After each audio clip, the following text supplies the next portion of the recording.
अस्सलाम वालेकुम dear student. तो आज हम एक और लेक्चर रिकॉर्ड करेंगे और आज हमारा टॉपिक जो डिस्कशन का है वो है musical sound and noise.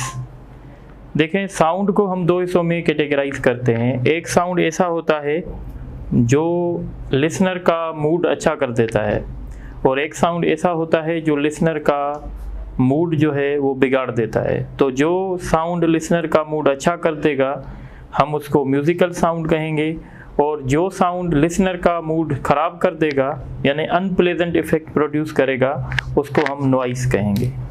So musical sound की डेफिनेशन क्या है? Musical sound,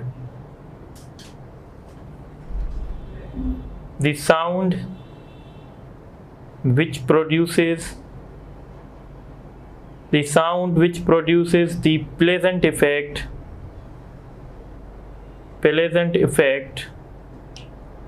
on listener is called musical sound.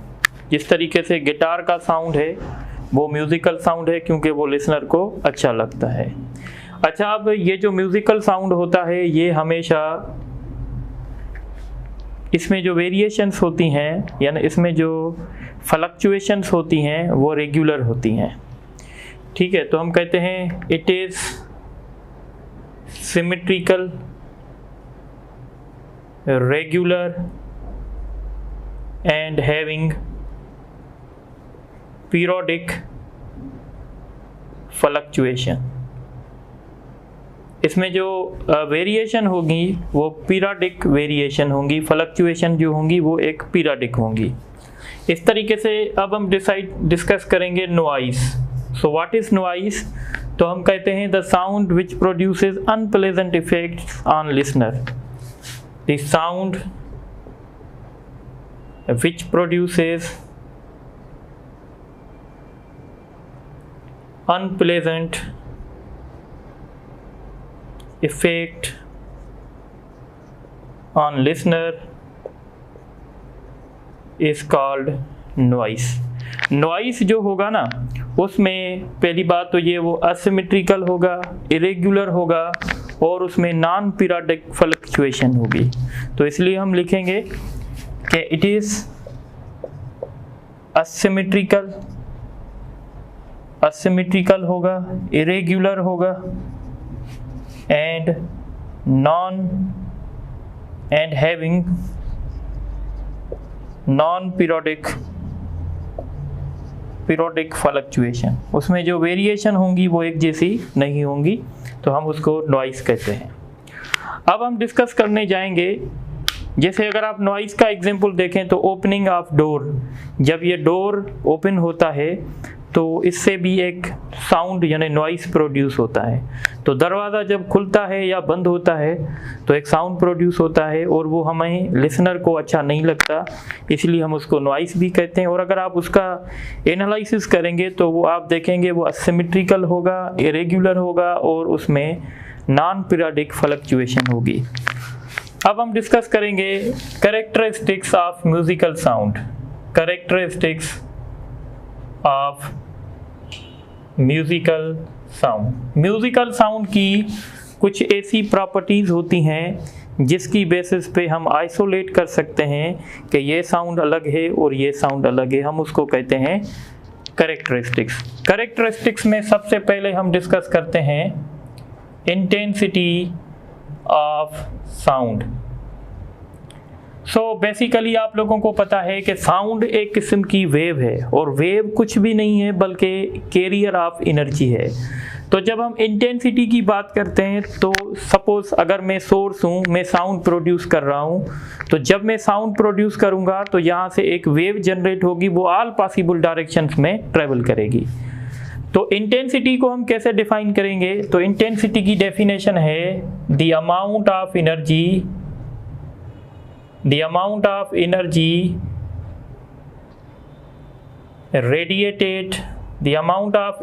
radiated per unit area per unit time by sound is called intensity। यानी एक सेकंड में कितनी एरिया में से एनर्जी जो है प्रोपोगेट हो रही है। सो इंटेंसिटी होगी, यानी अगर आप इसका यूनिट देखना चाहेंगे, energy per unit area per unit time. So energy divided by time हम इसको कहते हैं पावर, तो इसलिए हम इसका unit watt per metre square भी रख सकते हैं। तो watt per metre square is the SI unit of intensity of sound. ठीक है, अब ये जो साउंड की इंटेंसिटी होती है इसको हम मेजर कैसे करते हैं वो एक अलग चैप्टर है, पर यहाँ पे कुछ इंटेंसिटीज़ में आपको नोट करवाऊंगा जो आप लोगों को याद रखनी होगी। एक होता है कि जब हम जज्बाती होके बात करते हैं, यानी लाउडली जब हम बात करते हैं, तो जब हम लाउडली बात करेंगे तो उस साउंड की इंटेंसिटी 10⁻³ वाट पर मीटर स्क्वायर होगी। ये वो साउंड है जब हम लाउडली बात करते हैं। The intensity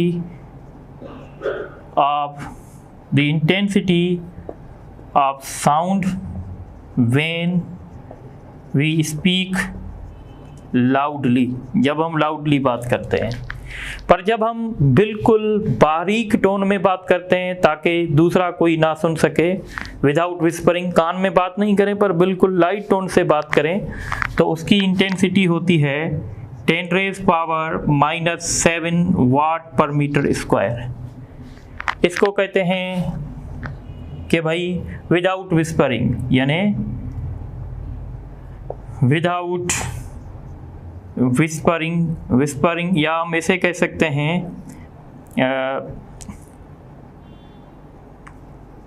low amplitude speaking, ऐसे भी कह सकते हैं। ठीक है, अब दो बातें होती हैं। देखें, जैसे ही हम साउंड की इंटेंसिटी कम करते जाते हैं तो आखिरी हद होती है जब हम इंटेंसिटी को और मज़ीद कम करेंगे तो वो साउंड हमें सुनने में नहीं आता है। जो साउंड हमें सुनने में नहीं आएगा उसको फेंटेज साउंड कहते हैं। यानी फेंटेज साउंड वो साउंड होता है जो हमारा एयर सुन नहीं सकता। ठीक है, सो व्हाट इज उसकी इंटेंसिटी क्या होगी? उसकी इंटेंसिटी है 10⁻⁻12 watt per metre square. This is called faintest sound. ठीक है, तो कभी कभी आपसे पूछ सकते हैं कि फेंटेस्ट साउंड की इंटेंसिटी बताओ। यानी अगर किसी भी साउंड की intensity 10⁻⁻12 watt per metre square से कम होगी वो साउंड हमें सुनाई नहीं देगा। अच्छा, जब साउंड की इंटेंसिटी बढ़ती जाती है तो हमारे एयर के लिए प्रॉब्लम्स होते हैं। यानी हमारा जो एयर ड्रम है वो एक मखसूस हद तक साउंड की इंटेंसिटी को टॉलरेट कर सकता है। अगर उससे ज़्यादा इंटेंसिटी होगी ना तो हमारे एयर ड्रम में डैमेजेस आएंगे। उसको कहते हैं थ्रेशोल्ड ऑफ पेन। इसको कभी कभी थ्रेशोल्ड ऑफ हियरिंग भी कहते हैं। थ्रेशोल्ड ऑफ हियरिंग यानी हियरिंग शुरू हो जाए। तो अगर किसी भी साउंड की इंटेंसिटी 10⁻⁻12 से बिलो होगी सुनने में नहीं आएगा। 10⁻⁻12 से जैसे ही ऊपर होती जाएगी वो साउंड हमें सुनने में आएगा। उसके बाद हम डिस्कस करेंगे जो मैंने बताया, जिसको हम कहते हैं कौन सा साउंड? Threshold of pen. यानी ये वो मैक्सिमम इंटेंसिटी वाला साउंड है जिस पे हमारे लिए प्रॉब्लम्स हो सकते हैं, हमारा एयर ड्रम डैमेज हो सकता है, और इसकी इंटेंसिटी होती है 1 वाट पर मीटर स्क्वायर। और जब हम नॉर्मल बातचीत करते हैं, जैसे अभी मैं आपसे नॉर्मली बोल रहा हूँ, इस साउंड की इंटेंसिटी होती है 10⁻⁻6 वाट पर मीटर स्क्वायर। इसको कहते हैं नॉर्मल कन्वर्जेशन। तो जब हम नॉर्मल कन्वर्जेशन करते हैं तो उस साउंड की intensity 10⁻⁻12 watt per metre square होती है। ठीक है, अच्छा, अब हम बात करेंगे कि वो कौन से फैक्टर्स हैं जिस पे साउंड की इंटेंसिटी डिपेंड करती है। तो सबसे पहले जो हमारे पास फैक्टर है वो है distance of listener from source. देखें, ये एक आपकी कॉमन ऑब्जर्वेशन है कि जब आप सोर्स के नज़दीक होते हैं तो आपको ये लगता है कि साउंड की इंटेंसिटी ज़्यादा है। जितना ही आप सोर्स से दूर होते जाते हैं आपको ये लगता है कि साउंड की इंटेंसिटी कम हो रही है। तो इसलिए हम कहते हैं कि intensity is inversely proportional to square of the distance from the source. Suppose करें अगर ये एक सोर्स पड़ा हुआ है, ये एक लाउड स्पीकर पड़ा हुआ है, ये एक बंदा है, दूसरा बंदा ये है, तो इसको यहाँ पे जो इंटेंसिटी होगी वो ज़्यादा होगी और यहाँ पे इंटेंसिटी जो है वो कम होगी, क्योंकि इसका डिस्टेंस सोर्स से ज़्यादा है। दूसरा जो फैक्टर है वो है दी एम्पलीट्यूड ऑफ साउंड वेव, यानी साउंड वेव का जो एम्पलीट्यूड है उस पर डिपेंड करेगा। तो इसलिए हम कहेंगे intensity is directly proportional to square of the amplitude. अगर आप एम्पलीट्यूड को डबल करेंगे, एम्पलीट्यूड को डबल करने से इंटेंसिटी 4 टाइम्स बढ़ जाएगी। और तीसरा फैक्टर होता है द सरफेस एरिया, इसको मैं x नॉट से शो कर रहा हूँ। The surface area of source की सरफेस एरिया। आपने देखा होगा आपके स्कूल में एक छोटा सा बेल हो सकता है, ठीक है, और एक बड़ा बेल हो सकता है। तो आप क्या एक्सपेक्ट कर रहे हैं जब आप इस बेल को, जैसे जब स्कूल में या कॉलेज में हाफ टाइम होता है तो इस बेल को रन करते हैं। अगर हम इस बेल को रन करेंगे तो जो साउंड प्रोड्यूस होगा उसकी इंटेंसिटी कम होगी, पर अगर हम इस बेल को डिस्टर्ब करेंगे तो साउंड की इंटेंसिटी थोड़ी सी ज़्यादा होगी। ज़्यादा इसलिए होगी क्योंकि इसकी सरफेस एरिया ज़्यादा है और इसकी सरफेस एरिया कम है। So intensity is directly proportional to surface area of the source. तो ये वो फैक्टर हैं जिन पे इंटेंसिटी जो है डिपेंड करती है। अब हम बात करेंगे, दूसरा टॉपिक है हमारे पास, इसको कहते हैं लाउडनेस। ठीक है, लाउडनेस की सबसे पहले डेफिनेशन लिख लेते हैं। लाउडनेस क्या है? It is auditory sensation.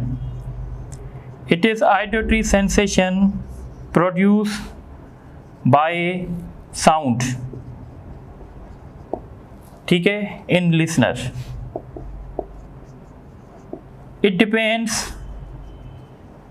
depends upon intensity as well as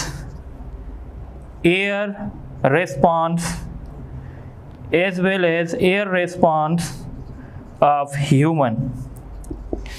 देखें, ये हमारा प्रैक्टिकल ऑब्जर्वेशन है कि हम दो बंदे, सपोज करें ये लाउड स्पीकर है और दोनों बंदे इस लाउड स्पीकर से इक्वल डिस्टेंस पे हैं, पर ये बंदा कह रहा है कि भाई ये जो साउंड है मुझे सुनने में कम आ रहा है, और ये वाला बंदा कह रहा है कि ये साउंड मुझे सुनने में ज़्यादा आ रहा है।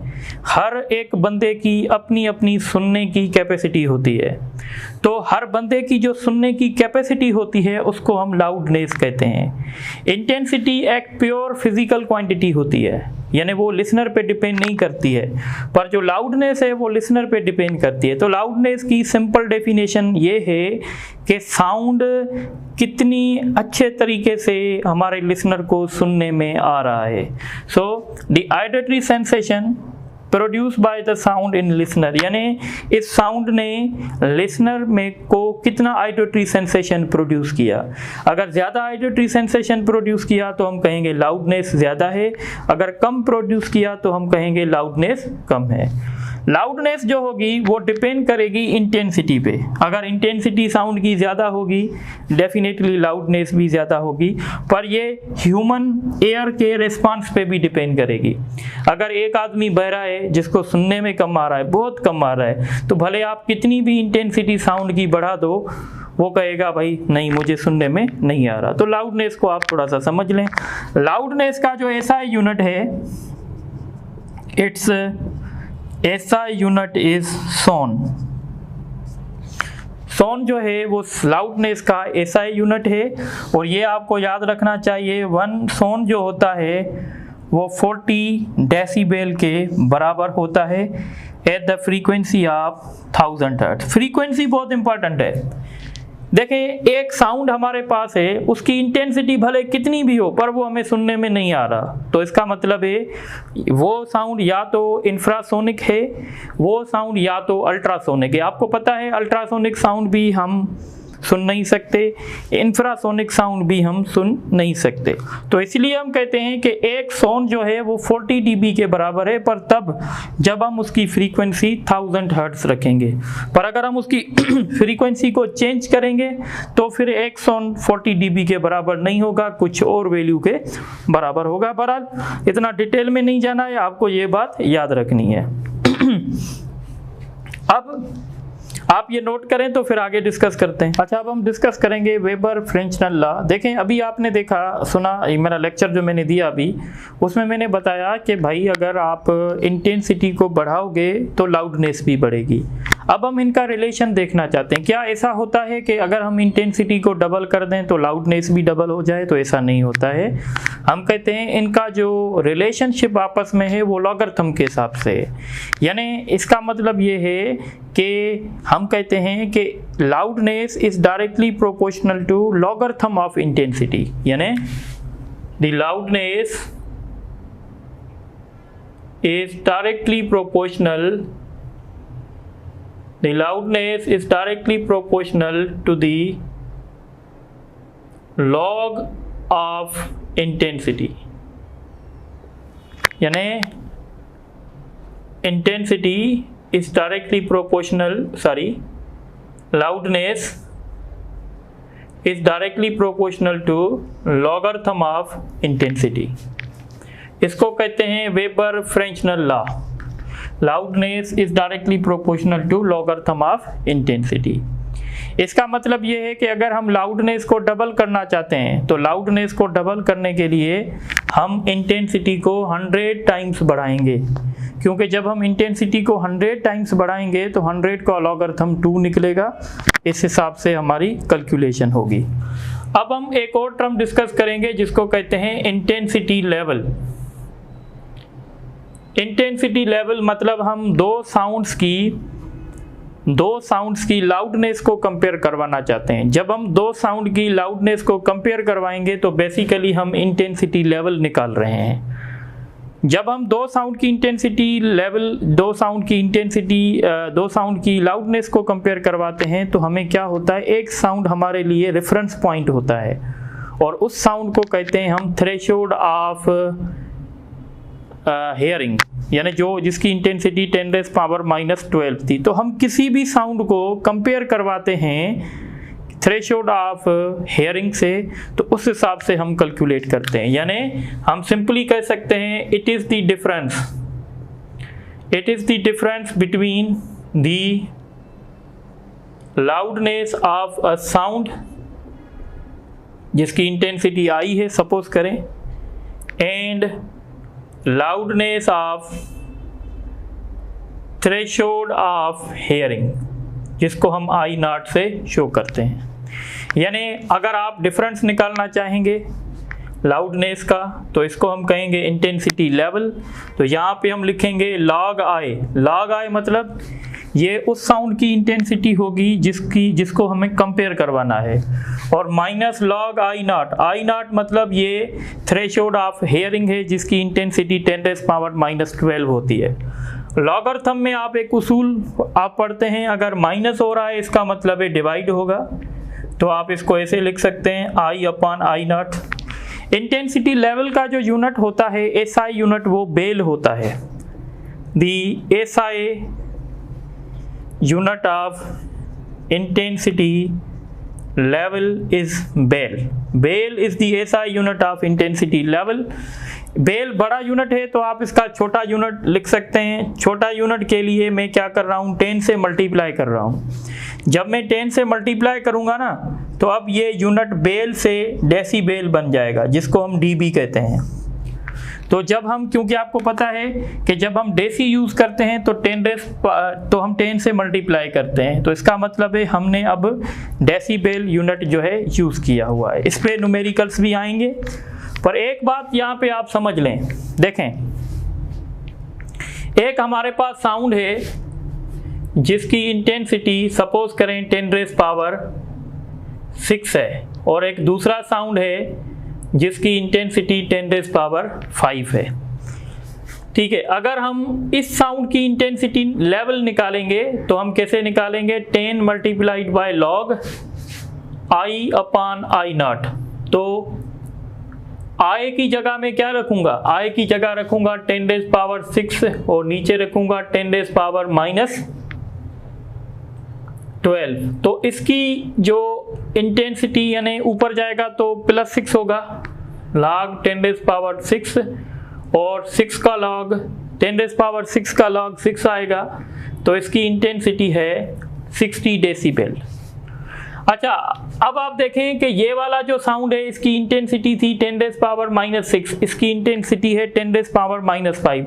इसका मतलब है इस साउंड की जो इंटेंसिटी है ना वो इस साउंड के कंपैरिजन में 10 टाइम्स ज़्यादा है।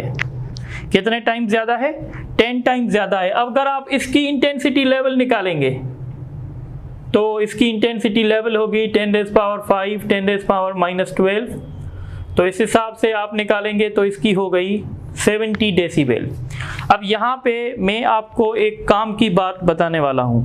काम की बात आप ये सुन लें, अगर आप किसी भी साउंड की इंटेंसिटी लेवल को इंक्रीज करना चाहते हैं बाय 10 dB, तो अगर आप किसी भी साउंड की इंटेंसिटी लेवल को 10 dB इंक्रीज करना चाहते हैं तो उसके लिए आपको उस साउंड की जो इंटेंसिटी इंक्रीज करनी होगी वो 10 टाइम्स करनी होगी। अगर आप किसी साउंड की इंटेंसिटी 10 टाइम्स इंक्रीज करेंगे, यानी I इंक्रीजेस 10 टाइम्स, तो जो इंटेंसिटी लेवल है वो इंक्रीज बाय 10 dB। अगर आप किसी साउंड की इंटेंसिटी को 100 टाइम्स इंक्रीज करेंगे, 100 टाइम्स इंक्रीज करेंगे तो जो उसकी इंटेंसिटी लेवल होगी वो 20 dB से इंक्रीज होगी। ठीक है, इसी तरीके से अगर आप किसी साउंड की इंटेंसिटी को 1000 टाइम्स बढ़ाएंगे तो उस साउंड की जो इंटेंसिटी लेवल होगी वो इंक्रीज होगी 30 dB से। यानी by increasing the intensity of sound 10 times we can increase the intensity level by 10 dB, or we can say if we increase the intensity of sound by 100 times then we can increase the intensity level by 20 dB। तो ये बात आपको समझ में आनी चाहिए। Last में मैं पॉइंट लिख लेता हूँ। if intensity of sound is increased by 10 times then intensity level will be increased by 10 dB। ये पॉइंट आपको नोट करनी चाहिए। अब हम डिस्कस करेंगे एक और टॉपिक, और उस टॉपिक का नाम है पिच। ठीक है, सो पिच क्या है? तो हम कहते हैं पिच म्यूजिकल साउंड की वो प्रॉपर्टी है जो हमें डिस्टिंग्विश करती है कि ये साउंड ग्रेव है या ये साउंड श्रिल है। तो हम लिखेंगे it is the characteristics, it is the characteristics of a musical sound which distinguish between grave and shrill sound। और ये जो पिच होती है ये डिपेंड करती है फ्रीक्वेंसी पे। It depends upon frequency. Greater the frequency, greater the frequency greater will be pitch. अगर किसी साउंड की फ्रीक्वेंसी ज़्यादा होगी तो उस साउंड की पिच जो है ज़्यादा होगी। अब एक बात समझ लें, एक साउंड होता है जिसको हम ग्रेव कहते हैं और एक साउंड होता है जिसको हम श्रिल कहते हैं। ग्रेव साउंड उसको कहते हैं जिसकी पिच कम होती है और श्रिल साउंड उसको कहते हैं जिसकी पिच ज़्यादा होती है। सो ग्रेव साउंड क्या है? जैसे हमारे पास एक स्पायरो है, the sound of sparrow is shrill, यानी स्पायरो का जो साउंड है वो श्रिल है। श्रिल क्यों है? Because it has high frequency and high pitch. इस तरीके से वुमन का जो साउंड होता है वो भी श्रिल होता है, इसलिए क्योंकि वुमन के साउंड की जो पिच होती है या जो फ्रीक्वेंसी होती है वो ज़्यादा होती है। इस तरीके से अगर आप मेन का अगर आप साउंड देखेंगे तो वो साउंड जो होता है वो ग्रेव होता है, क्योंकि उनकी साउंड की जो पिच होती है वो लो होती है, फ्रीक्वेंसी भी कम होती है। तो यहाँ पे हम लिखेंगे the sound of lamp. Lamp का जो साउंड होता है, the sound of lamp is grave because it has low frequency and low pitch. ये आपको बातें ध्यान में रखनी है। अब इसके बाद हम डिस्कस करेंगे जिसको हम कहते हैं क्वालिटी। क्वालिटी या हम इसको कहते हैं टिम्बर। What is quality? देखें, अगर हमारे पास दो साउंड ऐसे हैं जिनकी पिच भी सेम है, इंटेंसिटी भी सेम है, फिर भी या उनकी लाउडनेस सेम है, फिर भी हम उन दोनों साउंड्स को आइसोलेट करते हैं कि भाई ये साउंड इस साउंड से अलग है। जैसे आपका फ्रेंड आपसे टेलीफोन पे बात करता है तो आप फ़ौरन उसको रिकॉग्नाइज करते हो कि ये मेरा फ्रेंड ए, बी या सी बोल रहा है। वो जो आप रिकॉग्नाइज करते हो उसको कहते हैं क्वालिटी। या सपोज करो अगर हम सेम फ्रीक्वेंसी का साउंड पियानो से प्रोड्यूस करें और सेम फ्रीक्वेंसी का साउंड गिटार से प्रोड्यूस करें, तो जो इस फील्ड का आदमी होगा वो उसको डिस्टिंग्विश करेगा कि ये पियानो का साउंड है और ये गिटार का साउंड है। वो इस वजह से क्योंकि दोनों की क्वालिटी जो है डिफरेंट होती है। तो इसकी डेफिनेशन है, it is the characteristics of musical sound which enable us to distinguish between two sounds having same frequency and loudness, या having same pitch and loudness, या having same frequency and intensity, ऐसे भी कह सकते हैं। ठीक है, या सिंपल वर्ड्स में हम कहते हैं we can identify the voice of our friend on telephone because of quality या पिच कहते हैं इसको। क्वालिटी किस पे डिपेंड करती है? The quality of sound depends upon the wave forms. ये वेव फॉर्म्स पे डिपेंड करती है। Wave forms means overtones. So overtone क्या होता है? तो मैंने आपको पिछले लेक्चर में बताया था, ओवरटोन का मतलब होता है फ्रीक्वेंसी को इंक्रीज करना। देखें, अगर किसी इंस्ट्रूमेंट की फंडामेंटल फ्रीक्वेंसी 50 हर्ट्ज है, अगर हम उसी इंस्ट्रूमेंट से 250 हर्ट्ज का साउंड प्रोड्यूस कर रहे हैं तो हम कहेंगे हमने इसमें ओवरटोन क्रिएट किया है। ओवरटोन का मतलब होता है the frequencies which are higher than the fundamental frequencies are known as the overtones. ठीक है, जैसे हमने पिछले लेक्चर में स्टैंडिंग वेव्स में भी डिस्कस किया था। अब होता क्या है, सपोज करो हमारे पास एक गिटार है और गिटार जो हमारे पास है उससे भी हम सपोज करें 400 हर्ट्ज वाला साउंड प्रोड्यूस कर रहे हैं। इसी तरीके से पियानो से भी 400 हर्ट्ज वाला साउंड हम प्रोड्यूस कर रहे हैं। पर आप देखोगे ये जो पियानो वाला साउंड होगा इसमें जो है फंडामेंटल हार्मोनिक्स भी होंगे और उसमें ओवरटोन्स भी होंगे, सेकंड ओवरटोन, थर्ड ओवरटोन भी होंगे। इस तरीके से इसमें भी फंडामेंटल होंगे और ओवरटोन्स में होंगे। पर इसके जो ओवरटोन्स होंगे उनकी स्ट्रेंथ डिफरेंट होगी और इनके जो ओवरटोन्स होंगे उनकी स्ट्रेंथ डिफरेंट होगी। सो ओवरटोन की स्ट्रेंथ डिफरेंस होने की वजह से हम रिकॉग्नाइज करते हैं कि ये साउंड अलग है, ये साउंड अलग है, तो हम इस पैरामीटर को कहते हैं क्वालिटी। तो याद रखिएगा, क्वालिटी हमेशा ओवरटोन्स पे या वेव फॉर्म्स पे डिपेंड करती है। तो आप ये नोट करें तो फिर आगे डिस्कस करते हैं।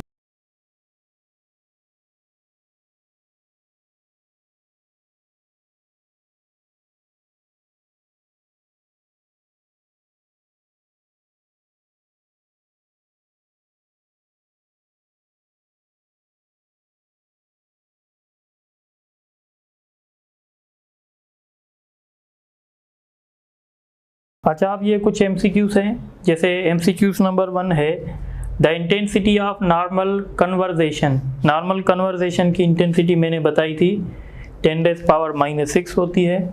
The amplitude of sound is doubled then its intensity. अगर आपने एम्पलीट्यूड डबल किया तो intensity directly proportional to square of amplitude होता है, तो इसलिए हम कहेंगे intensity becomes 4 times. The SI unit of loudness, तो लाउडनेस का SI यूनिट सोन है। 1 sone is equal to dash eight dash, तो एक सोन जो है वो 40 dB के बराबर होता है at the frequency of 1000 hertz. उसके बाद क्वेश्चन है find the intensity level of threshold of pain. तो थ्रेशोल्ड ऑफ पेन की आपको पता है इंटेंसिटी कितनी है, 1 वाट पर मीटर स्क्वायर। ठीक है, अब जब आप इंटेंसिटी लेवल निकालेंगे 10 log I upon I not. ठीक है, सो 10 log I की जगह रखेंगे 1 और I नॉट आपको पता है 10⁻⁻12 है। ये जब ऊपर जाएगा प्लस का हो जाएगा। ठीक है, तो 10⁻+12 का लॉगरिथम 12 आएगा, तो इसका होगा 120 dB, यानी ऑप्शन ए। उसके बाद क्वेश्चन है the intensity level of sound is increase by 30 dB then its intensity. तो मैंने बताया था अगर आप 10 डेसिबल इंटेंसिटी बढ़ाना चाहते हैं, इंटेंसिटी लेवल बढ़ाना चाहते हैं, तो आपको इंटेंसिटी को 10 टाइम्स बढ़ाना पड़ेगा, 10 टाइम्स। अच्छा, 10 dB के लिए 10 टाइम्स, 20 dB के लिए 100 टाइम्स और 30 dB के लिए 1000 टाइम्स, तो इसलिए हम लिखेंगे 1000 times. The characteristics of musical sound which enable us to distinguish between grave and shrill sound is called। तो grave और shrill sound का जो differentiation होता है वो हमें pitch से होता है। The sound of sparrow is shrill। sparrow का जो sound होता है वो shrill होता है क्योंकि उसकी pitch high होती है, और grave और lamp का जो sound होता है वो grave होता है, वो इसलिए क्योंकि उसकी pitch low होती है। तो पहले में आएगा high, दूसरे में आएगा low। उसके बाद क्वेश्चन है which of the following parameter which can distinguish between two sound having same pitch and intensity. तो हम इसको कहते हैं क्वालिटी। तो आप ये MCQs नोट करें तो फिर आगे टॉपिक डिस्कस करते हैं। अच्छा, अब हम टॉपिक डिस्कस करेंगे बीट। तो जैसे मैंने बेसिक लेक्चर में आपको बताया था कि beat basically superposition of 2 waves की वजह से बनती हैं, और वो वेव्स उनके पास एम्पलीट्यूड सेम होता है, सेम मीडियम में ट्रेवल करती हैं, सेम डायरेक्शन में ट्रेवल करती हैं, पर उनकी फ्रीक्वेंसी में थोड़ा सा डिफरेंस होता है। आप सिंपल वर्ड्स में ये कह सकते हैं कि it is a special type, it is a special type of interference. ये इंटरफेरेंस का एक स्पेशल टाइप है। बीट्स बेसिकली हैं क्या, तो हम कहते हैं it is a periodic variation in the intensity of sound। It is the periodic variation in the intensity of sound due to interference, due to superposition of 2 waves traveling in same medium in same direction। ठीक है, traveling in same medium in same direction but having slightly difference in their frequencies।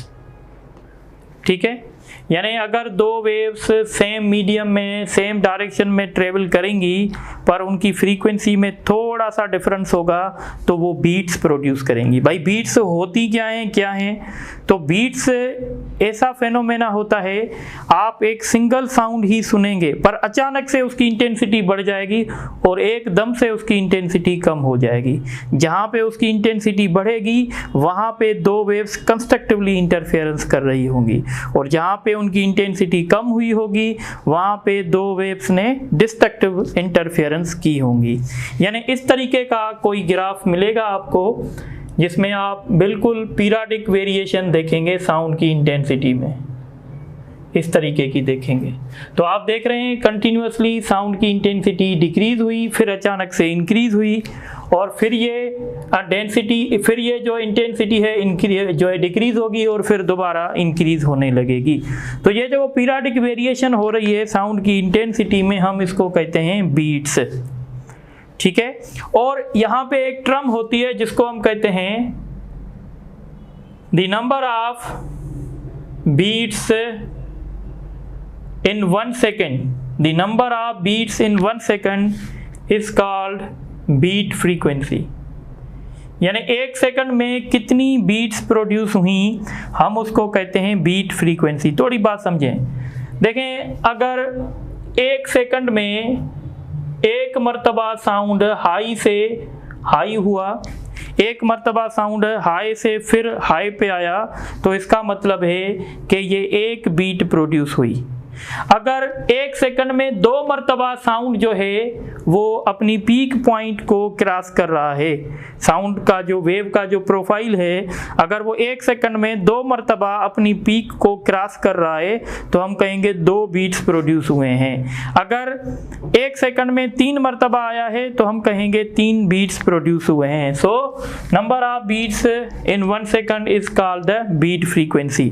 Beat frequency कैसे find करेंगे? तो F1 minus F2, यानी अगर एक sound की frequency मान लेते हैं 50 हर्ट्ज से, दूसरे साउंड की फ्रीक्वेंसी मान लेते हैं 55 हर्ट्ज से, तो हम कहेंगे आप कितने बीट्स ऑब्जर्व करेंगे, बीट फ्रीक्वेंसी कितनी होंगी? तो आप कहेंगे भाई बीट फ्रीक्वेंसी 5 होगी। इसका मतलब है आप 1 सेकंड में 5 मर्तबा हाई इंटेंस साउंड सुनेंगे। ठीक है ना, तो बीट फ्रीक्वेंसी हम ऐसे कैलकुलेट करेंगे। और यहाँ पे एक टर्म होती है जिसको हम कहते हैं बीट पीरियड। बीट पीरियड जैसे आप जानते हैं, it is the reciprocal of frequency. यानी आप अगर समझें कि अगर आपने यहाँ देखा कि बीट फ्रीक्वेंसी 5 हर्ट्ज है, इसका मतलब है आप 1 सेकंड में 5 मर्तबा हाई इंटेंस साउंड सुनाई देगा। बीट पीरियड का मतलब होता है कि एक पीक से दूसरे पीक में जाने के लिए कितना टाइम होगा, यानी इन 2 पीक्स तक, यहाँ से यहाँ तक जाने के लिए कितना टाइम हमें लगेगा, उसको कहते हैं बीट पीरियड। तो सिंपली कहते हैं it is the reciprocal of beat frequency. ठीक है, तो बीट्स के लिए एक इम्पॉर्टेंट डेफिनेशन आ सकती है, आपसे पूछ सकते हैं बीट्स किसका रिजल्ट है, तो याद रखिएगा ये एक स्पेशल टाइप ऑफ इंटरफेरेंस है। और इसमें स्पेशल बात ये है कि 2 वेव्स जो हैं उनके बीच में फ्रीक्वेंसी का थोड़ा सा डिफरेंस होना चाहिए। अच्छा, अब दूसरी काम की बात, जो हमारा एयर है वो 7 बीट्स ठीक पर सेकंड को ऑब्जर्व कर सकता है। अगर 7 से ऊपर होंगी तो हमारा एयर उनको डिटेक्ट नहीं कर सकता। So human can detect 7 beats per second. 7 beat per second को ऑब्जर्व कर सकते हैं हम। 7 से अगर ऊपर होंगे तो फिर हम इसको ऑब्जर्व नहीं कर सकते। अच्छा, बीट्स का फायदा क्या है? These are used to tune a musical instrument at desired frequency। देखें ये मैं क्या कहने जा रहा हूँ। देखें, ये सपोज करें मेरे पास कोई म्यूजिकल इंस्ट्रूमेंट है, गिटार है, कोई पियानो है, इसको मैं सपोज करें 120 हर्ट्ज के साथ ट्यून करना चाहता हूँ, यानी इसको मैं चलाना चाहता हूँ, पर इससे जो मैं साउंड प्रोड्यूस करना चाहता हूँ उसकी फ्रीक्वेंसी 120 होनी चाहिए। तो मैं क्या करूँगा, 120 का लाउड स्पीकर की मदद से एक साउंड चला लूँगा। इसकी फ्रीक्वेंसी कितनी हुई? 120। अब मैं इसमें साउंड प्रोड्यूस करूँगा। अगर इसकी फ्रीक्वेंसी 120 हर्ट्ज नहीं होगी, सपोज कर लो थोड़ी कम होगी या थोड़ी ज़्यादा होगी, तो क्या प्रोड्यूस होंगी? बीट्स होंगी ना।